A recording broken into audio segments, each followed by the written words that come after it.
কৃষ্ণ কৃষ্ণ শুধু শ্রী কৃষ্ণ।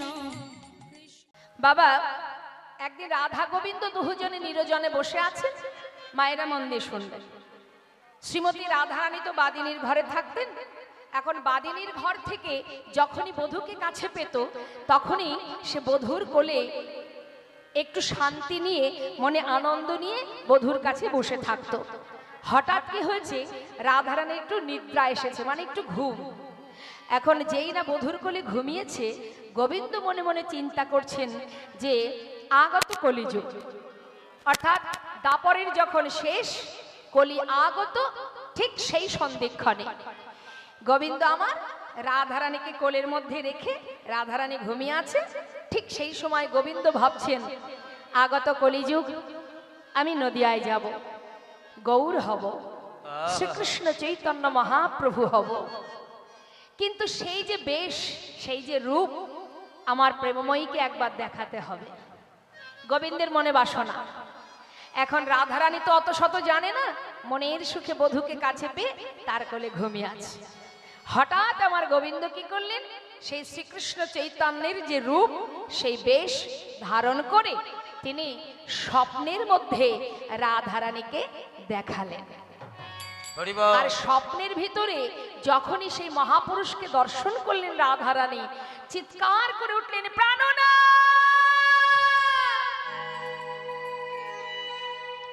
চমকে উঠলেন গোবিন্দ। কি ঘুম থেকে রাধারানী ছটফট করে চিৎকার করে বধূকে জড়িয়ে ধরে বলছে, বধূ আমি কি দেখলাম, বধূ আমি কি দেখলাম, বলো বধূ আমি কি দেখলাম, আমি কেন দেখলাম এমন স্বপ্ন, আমি কেন দেখলাম বধূ? গোবিন্দ বলছে, রাধে আরে কি দেখেছো আগে বলো, এমন করে চিৎকার করছো? বধূ আমি তো তোমাকে ভালোবাসি, আমি তো সর্বদাই হা কৃষ্ণ প্রাণ কৃষ্ণ, হা নাথ প্রাণনাথ, এছাড়া তো আমি আর কিছু বলি না। কিন্তু আজ হঠাৎ আমি কি দেখলাম, কেন দেখলাম বধূ, তুমি একবার বলে দাও, একমাত্র তুমিই বলতে পারবে কেন আমি এমন স্বপ্ন দেখলাম। গোবিন্দ বলছে, কি স্বপ্ন দেখেছো আগে বলো? বধূ আমি স্বপ্নের মধ্যে এক মহাপুরুষকে দর্শন করেছি। মহাপুরুষ? হ্যাঁ, সেই মহাপুরুষটাকে দর্শন করে আমার বলতে যা ছিল, একটা নারীর নারীত্ব বলতে যা থাকে, সর্বস্ব আমি তার চরণে সঁপে দিয়েছি। কেন বধূ কেন? আমি তো তোমায় ভালোবাসি, তবে আজ কেন আমার সর্বস্ব আমি তার চরণে সঁপে দিলাম? কে সেই মহাপুরুষ, কেন আমার এমন হলো? গোবিন্দ বলছে, রাধে এতদিন তুমি আমায় ভালোবাসতে, আজ হঠাৎ সেই মহাপুরুষটাকে দর্শন করে একটা নারীর নারীত্ব বলতে যা থাকে সর্বস্ব সঁপে দিয়েছো। ও তাহলে কি তুমি আমার থেকে তার দেখতে সুন্দর? না বধূ, তোমার থেকে দেখতে সুন্দর সে নয়, ঠিক তোমারই মতো দেখতে, কিন্তু পার্থক্য কি জানো? তোমার অঙ্গে আছে রাজবেশ, আর তার অঙ্গে আছে ছিন্ন বস্ত্র, একটা মলিন বস্ত্র। এখানেই তার প্রমাণ দেখুন। তোমার করে মোহন মুরলী, তার করে দণ্ড কমণ্ডল। বধূ গো, তোমার মাথায় চাচুর চিকুর কেশ, তার মস্তকটি মুন্ডল। কেন বধূ? সেই অপরূপ রূপের মানুষটাকে দর্শন করে আমার নারীত্ব বলতে সর্বস্ব সঁপে দিয়েছি। বলো বধূ কেন? কেন আমার এমন দশা হলো? আমি কি অপরাধ করেছি? আজ যে আমি কলঙ্কিনী হলাম। একটা নারীর সর্বস্ব যদি এক মহাপুরুষের চরণে সঁপে যায়, সে যে কলঙ্কিনী হবে। বলো স্বামী, কেন আমি কলঙ্কিনী হলাম? গোবিন্দ বলছে, রাধে শান্ত হও, তুমি কলঙ্কিনী নও। তুমি যে মানুষটাকে স্বপ্নের মধ্যে দেখেছো, সে আর কেউ নয়, সে হলো আমি। তুমি? বধূ কেন তোমার এমন দশা? কেন তুমি এমন বেশ ধারণ করেছো? কি দুঃখ তোমার? কিসে এত কষ্ট তোমার? কোথায় তোমার চাচর চিকুর কেশ? কোথায় তোমার রাজবেশ? কোথায় করের মোহন মুরলী? কেন তুমি এমন বেশ ধারণ করেছো বধূ? গোবিন্দ বলে, রাধে, আমার মনের বাসনা আছে, সেই বাসনা পূর্ণ করার জন্যই আমার এই বেশ। কি বাসনা? বৃন্দাবনে আমার সমস্ত আশা পূর্ণ হয়েছে, কিন্তু 3টি আশা পূর্ণ হয়নি। সেই 3টি আশা কি কি? শ্রী রাধায় প্রণয় মহিমা কি দৃশ্য বানৈবা, সদ্য জেনাদ্ভূত মধুরিমা কি দৃশ্য বা মদীয়, সৌখং চস্য মদন ভাবত কি দৃশ্য বেতিলভৎ, তদ ভবট্ট সমজনী শচী গর্ভ সিন্ধু হরিন্দ। আমি শচী মায়ের গর্ভে উদয় হব 3টি বাসনা পূর্ণ করার জন্য। এক, হে রাধে, এত যে আমাকে ভালোবাসো, আমাকে ভালোবেসে ধোয়ার ছলে বাদিনীর ঘরে বসে বসে কাঁদো কেন রাধে? আমার জন্য কাঁদো কেন? কিসের জন্য কাঁদো? আর আমাকে কেনই বা এত ভালোবাসো? আমাকে ভালোবেসে কি সুখ পাও তুমি? আমি বুঝতে পারলাম না রাধে। এই ভালোবাসার মধ্যে কি মহিমা, কি সুখ আমি জানতে পারলাম না। তাই আমি ভেবেছি কি জানো রাধে, আমি বৃন্দাবনে থেকে নদিয়ায় যাব।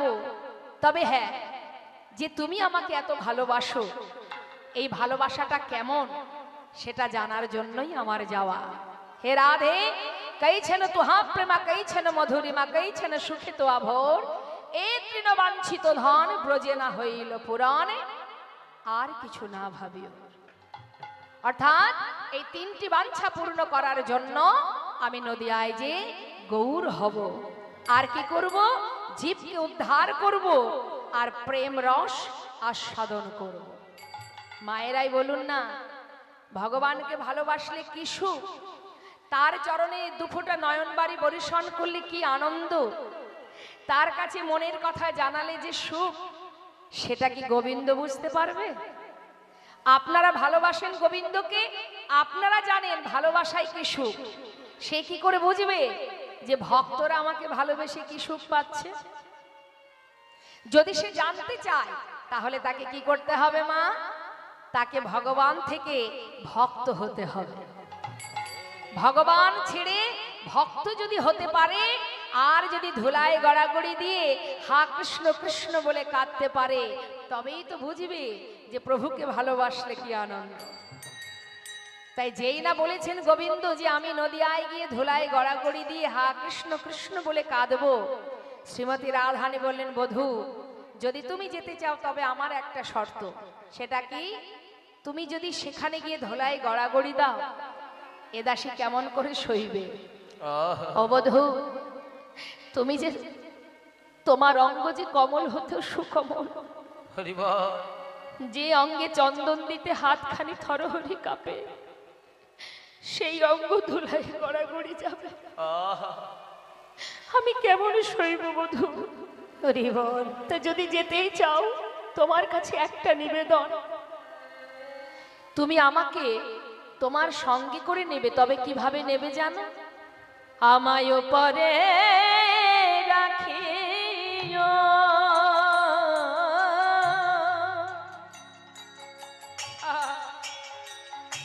তুমি ভিতরে থাকিও, নদিয়া যাইবে তুমি বধূ। আমায় উপরে রাখিও, হরিব, তুমি ভিতরে থাকিও,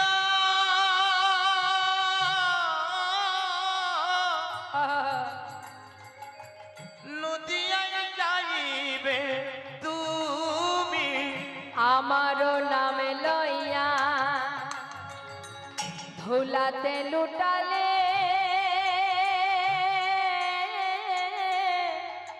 বক্ষেতে ধরিব আমি আমার নাম লইয়া, তুমি ধুলাতে লোটালে, বক্ষেতে ধরিব আমি তোমার অঙ্গে ধুলা লাগবে না গো, তোমার অঙ্গে ধুলা লাগবে না গো। আমি হৃদয় মাঝে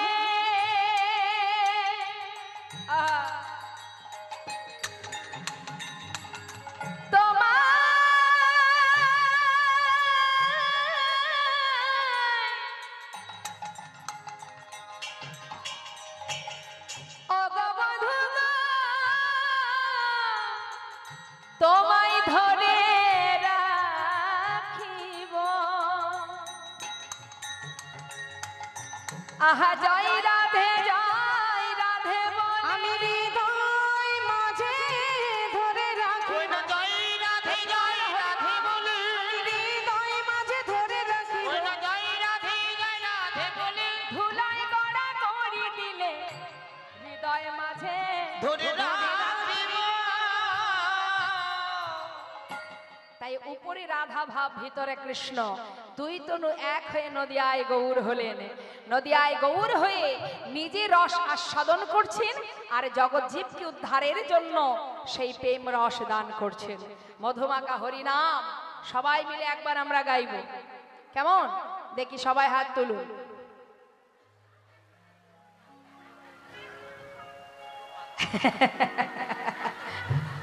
হাত তোলার মতো জায়গা নেই গো, সবাই একসঙ্গে একটু হাত তুলতে হবে। বাহ, খুব সুন্দর। প্রত্যেকে হাত তুলে এবার হাতে তালি দিয়ে, হাতটা এইভাবে রেখে দিলে হবে না, এইটা তুলুন। তুলেছেন তো? এবার হাতে তালি দিয়ে সবাই মিলে হরিনাম করবেন। আজকের দিনে যদি হরিনাম করতে পারেন, কারণ আজকে আমার মহাপ্রভু এসেছিলেন এই কলিহত জীবের উদ্ধারের জন্য, তা সেই চরণে নিজেকে নিবেদন করুন, তাহলে শত শত অপরাধ থেকে মুক্তি পেয়ে যাবেন। তুলুন, হাত তুলুন, সবাই মিলে হরিনাম করবেন। হাত তুলে আমি গাইব, শুনবেন, তারপরে সেই সুরটা দিয়ে আবার আপনারা গাইবেন সেই সুরে সুরে। তবে গলা ছেড়ে আজকে যেন কোনো রকম কৃপণতা করবেন না, হ্যাঁ?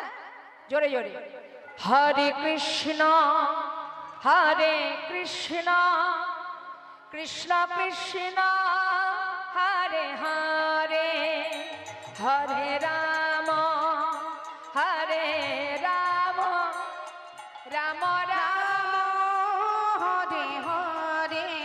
তুলুন তুলুন।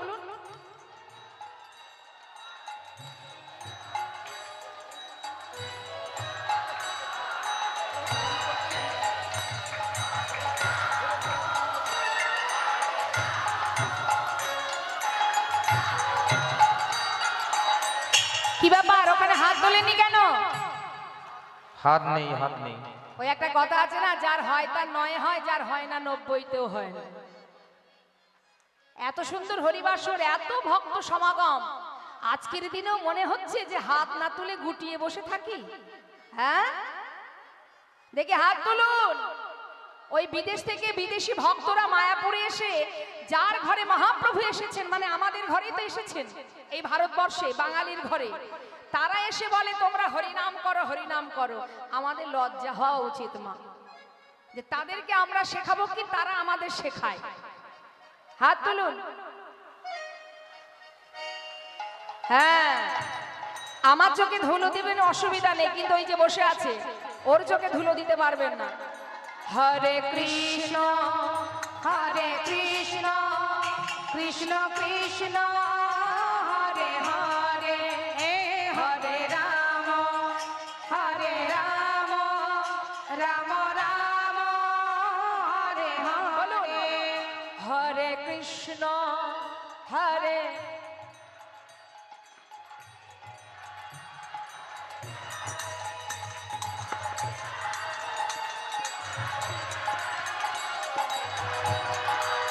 তালে তালে হরে কৃষ্ণ কৃষ্ণ কৃষ্ণ হরে হরে হরে রাম রাম রাম হরে হরে। হরে কৃষ্ণ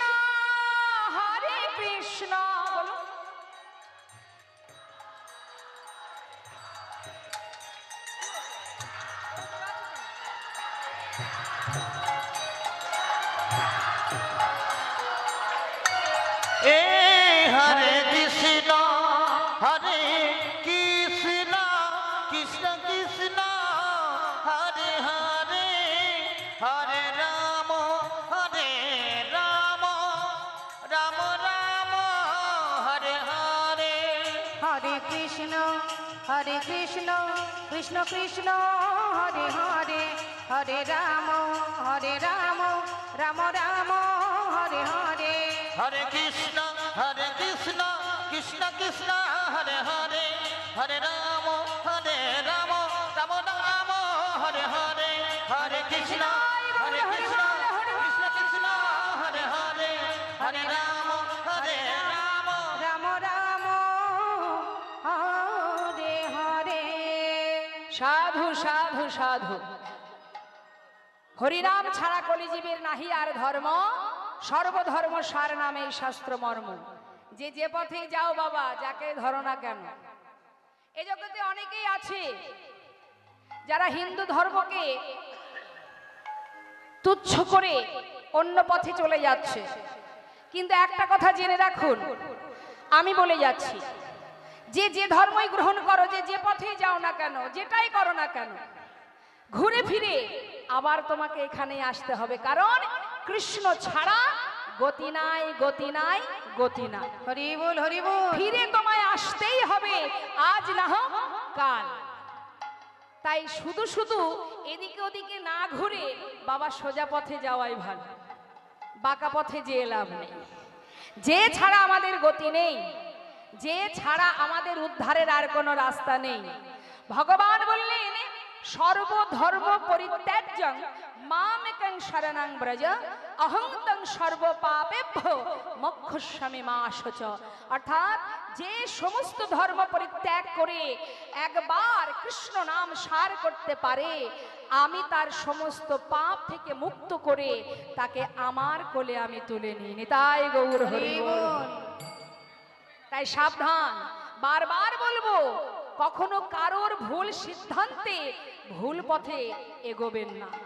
নিজের বিচার ক্ষমতা আছে, নিজের চিন্তা ভাবনার জন্য ভগবান শক্তি দিয়েছে, সবার বুদ্ধি আছে। পরের কথায় উঠবেন না, পরের কথায় বসবেন না। নিজের যেটা মনে হবে যে না, সে যা বলছে সেটা ঠিক নয়, আপনি সেই দিকেই এগিয়ে যাবেন। কারণ জেনে রাখবেন একটা কথা, আমাদের সনাতন ধর্ম, আমার নদিয়ার চাঁদ গৌর সুন্দর, যিনি কিনা হাজারো হাজারো পাষণ্ডকে উদ্ধার করে এই জগৎ জীবকে হরিনাম দিয়েছেন, বলেছেন হে জীব কিচ্ছু করতে হবে না। মহাপ্রভুর হরিনাম যখন দান করতেন, হরিনাম দিতেন মা, তখন ব্রাহ্মণ সমাজ ছিল যারা, তারা হরিনাম বন্ধ করার জন্য অনেক রকম বন্দোবস্ত করেছিল, অনেকভাবেই নিমাইকে সাজা দিয়েছিল। কিন্তু সমস্ত সাজাকে উপেক্ষা করে মহাপ্রভু এই হরিনাম প্রচার করে গেছে। তাই সমস্ত জীব সব ধর্ম পরিত্যাগ করে তারা আমার গৌর চরণ সার করে ডুবে আছে প্রভুর নামের মধ্যে। বিদেশি ভক্ত যারা, যিনি আমার ইস্কন প্রতিষ্ঠাতা প্রভুপাদ, তিনি গিয়েছিলেন বিদেশে নাম প্রচার করতে। তারা বলেছিলেন তোমার ভগবান কেমন ভগবান দেখাতে পারবে? প্রভুপাদ নিজের ভজনের জোরে তিনি সমুদ্রের ধারে দেখিয়েছিলেন মহাপ্রভুর সেই জ্যোতি। দেখানোর পর থেকেই আজ বিদেশি ভক্তরা তাদের সপরিবার নিয়ে ওই মহাপ্রভুকে নিয়ে মায়াপুরে তার পরিবার, তার সন্তানদের নিয়ে, স্ত্রীকে নিয়ে দেখুন কিভাবে পড়ে আছে। আর আমরা বোকা বলে একবার এদিক আর একবার ওদিক ছুটে বেড়াচ্ছি। দেখছি তো ইদানিং এখন অনেক কিছু দেখতে পাচ্ছি। তাই বারবার আপনারা দেখুন, এখানে কমিটি দাদারা বলেছিলেন যে আপনারা আগে এখানে ফাংশন হতো, এখন কীর্তন হচ্ছে। এই যে সুবুদ্ধি, জানবেন এটা গোবিন্দের কৃপা হয়েছে আপনাদের উপর, প্রভুর কৃপা হয়েছে। সব কিছুর মধ্যেই আনন্দ আছে, কিন্তু তার ভিতরে দিয়ে যে কৃষ্ণ কৃপা করেছেন, কৃষ্ণ ভক্তি দান করেছেন গোবিন্দ, এটাই আপনাদের অনেক পাওয়া, অনেক বড় পাওয়া। তাই কখনো এই পথ থেকে দূরে সরে যাবেন না।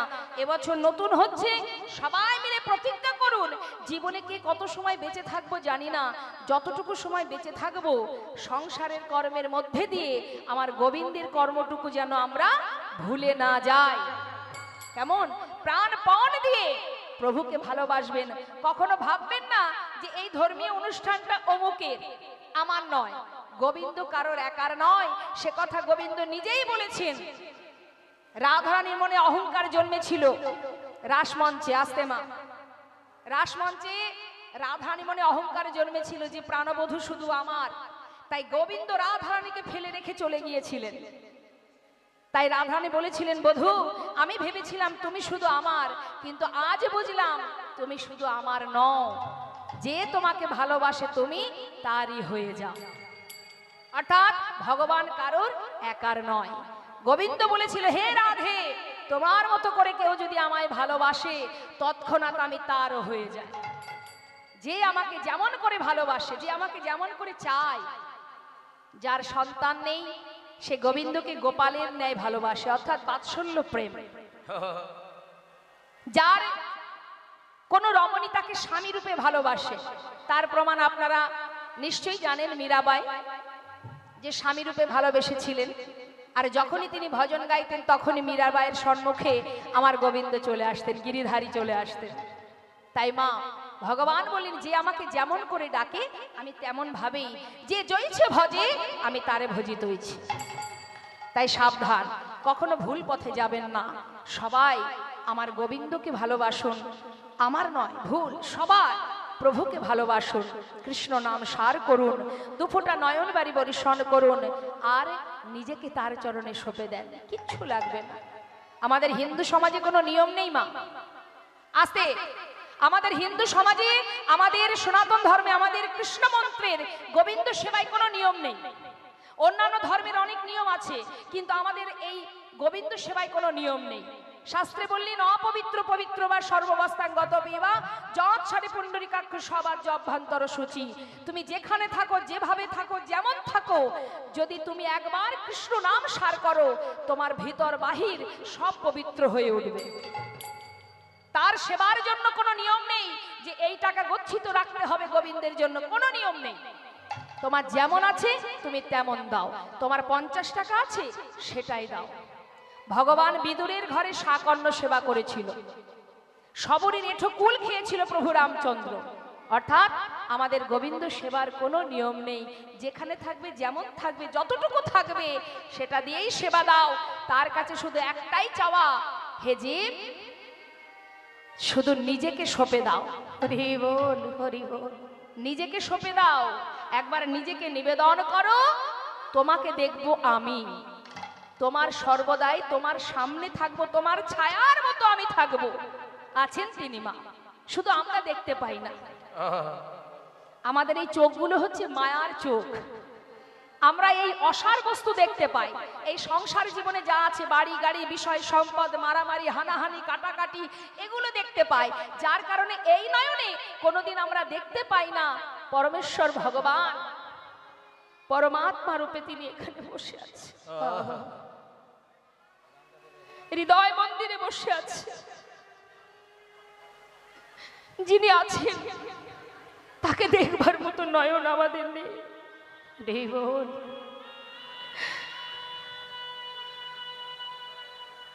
যত দুঃখ যত কষ্টই আসুক না কেন, তিনি এক চোখে কষ্ট দেন, আর এক চোখে সেই ভক্তির জন্য তিনি নিজেই কাঁদেন। কুরুক্ষেত্রের মাঠে মাতা গান্ধারের প্রত্যেকটি সন্তান যখন মারা যায়, শুধু ধর্মকে রক্ষা করার জন্য প্রভু এই কর্ম করেছিলেন, কিন্তু প্রত্যেকটি সন্তান যখন মারা যায় স্বয়ং গোবিন্দ রথে বসে বসে কাঁদছিলেন। তিনি কখনো কাউকে অকারণে কষ্ট দেন না। তাই সর্বদাই মনে রাখবেন তিনি এখানে আছেন, শুধু একবার ভালোবাসতে হবে, বিশ্বাস করতে হবে। বিশ্বকবি রবীন্দ্রনাথ ঠাকুর তিনি বলেছিলেন, হে দয়াময় তুমি আছো, কিন্তু আমি তোমাকে চিনতে পারলাম না। আহা, কি বলেছিলেন? আমার হিয়ার মাঝে লুকিয়েছিলেন, দেখতে আমি পাইনি তোমায়, দেখতে আমি পাইনি।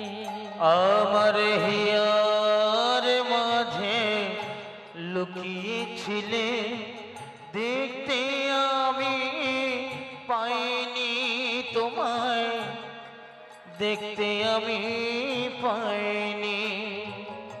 ওই বাহির পানে চোখ মেলেছি, বাহির পানে আমার হৃদয় পানে চাইনি। আমার হিয়ার মাঝে লুকিয়েছিলে, দেখতে আমি পাইনি তোমার, দেখতে আমি পাইনি।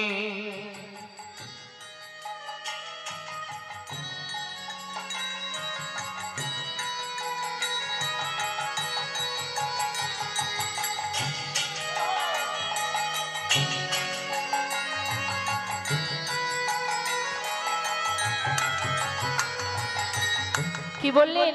হে প্রভু, আমার সকলে ভালোবাসা, সকল আঘাত, সকল আশায় আমার, সকল ভালোবাসায় সকল আঘাত সকল আশা তুমি ছিলে আমার কাছে, তুমি ছিলে,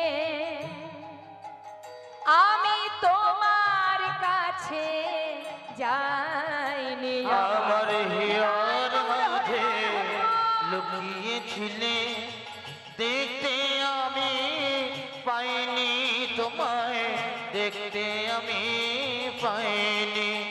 আমার হিয়ার মাঝে লুকিয়েছিলে, দেখতে আমি পাইনি তোমায়, দেখতে আমি পাইনি। হরিবল হরিবল নিতাই গৌর হরিবল। শাস্ত্রে বললেন বেদ বিদ্যা ধু কিছু নাহি জানত। এই বাচ্চা, এই ডেকে দাও তোকে। বেদ বিদ্যা ধু কিছু নাহি জানত, সে যদি গৌরঙ্গ করে সার, ঠাকুর নয়নানন্দেতে ভনে সেই তো সকলই জানে, সর্বসিদ্ধি করতলে তা। জয় নিতাই জয় গৌরে। আমরা এবার গৌরচন্দ্রিকার শেষ পদটা গিয়ে আমরা এবার লীলায় চলে যাব। কি বলছে দেখুন।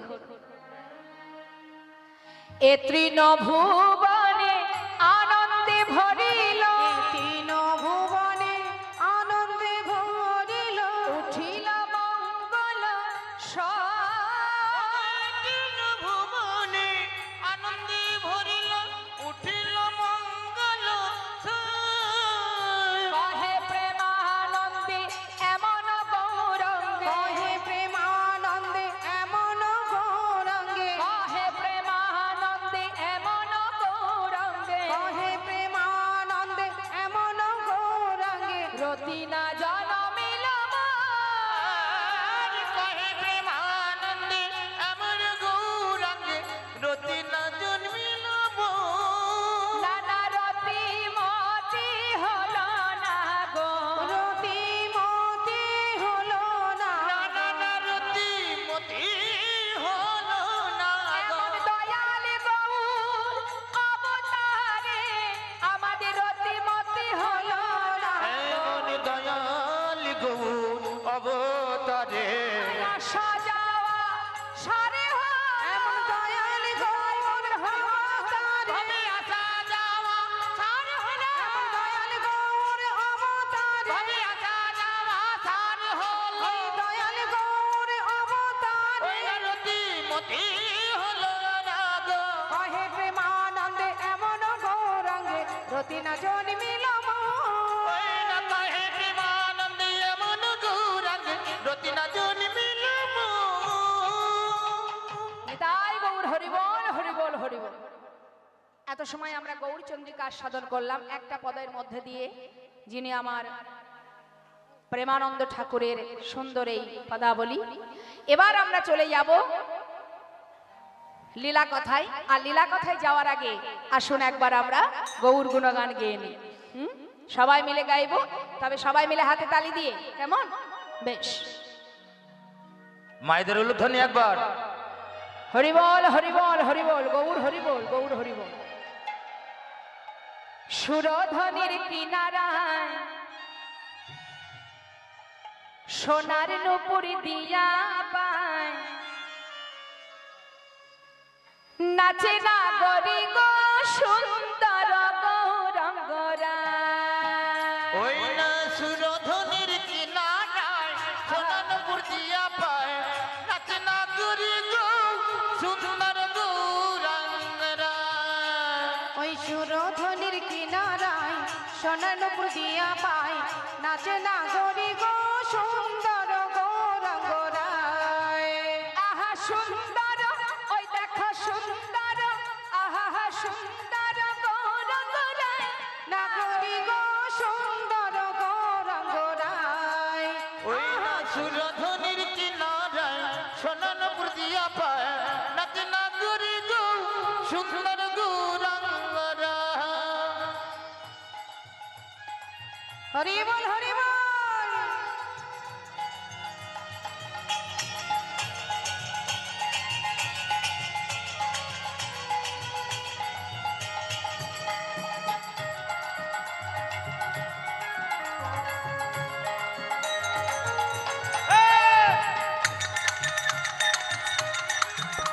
হরি বল।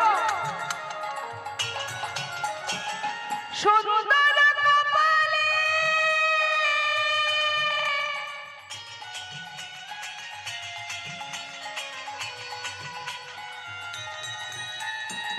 সুন্দর তিলক গো।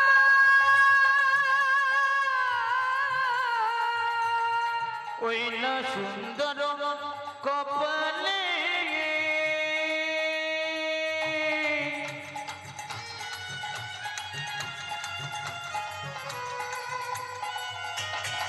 ওই না সুন্দর তিলক গো।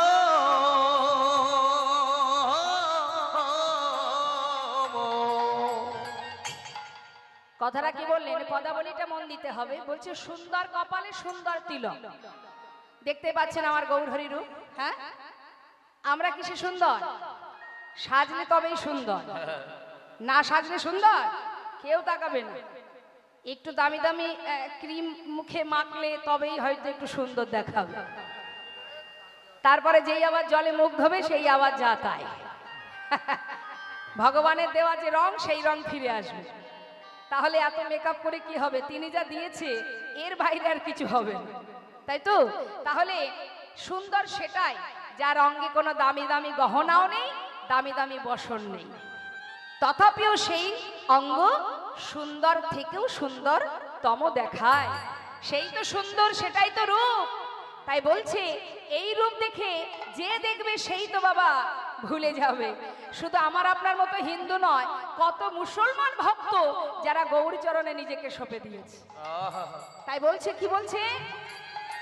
সুন্দর কপালে সুন্দর তিলক গো।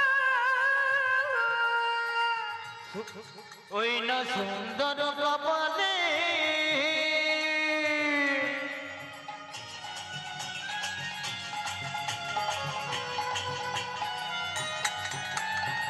সুন্দর তিলক গো।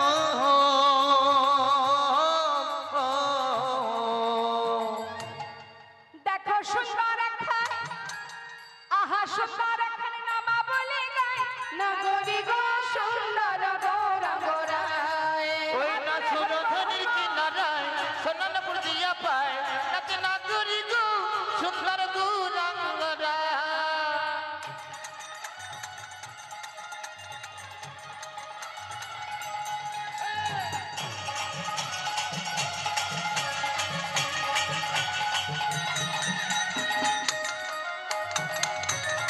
আহা,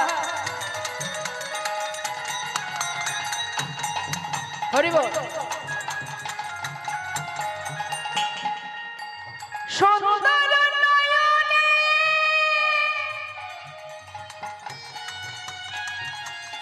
আহা, চাই গো রাজার পানে গো।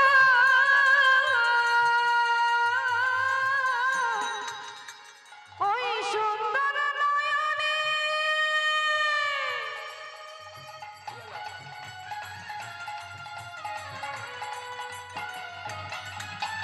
চাই গো রাজার পানে গো। এবার যদি আমার গৌর সুন্দর তার নয়ন, দুটি নয়ন যদি কোনো জীবের নয়নে দেয়, ওই দুই নয়নে আর এই দুই নয়নে দুয়ে দুয়ে যদি চার হয়ে যায় মা, তার এই অসার দেহ পড়ে থাকবে, মনটা চলে যাবে তার সাথে। তাই শাস্ত্রে বললেন, ও তার দেহ ছাইরা, এই দেহ ছাইরা মনটা লইয়া যায় নাগরী গো সুন্দর গৌরাঙ্গ রায়। ওই না সুরধনির কিনারা সোনানপুর দিয়া পায় নাকি নাগরি গো সুন্দর গৌরাঙ্গরা। ওই না সুন্দর গৌরাঙ্গরা, সুন্দর গৌরাঙ্গ রায়, সুন্দর গৌরাঙ্গরা।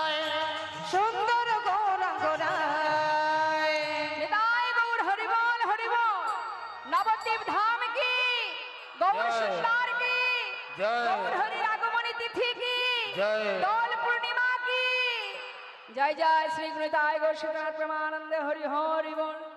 রাধে শ্যাম নিতাই গৌর হরি।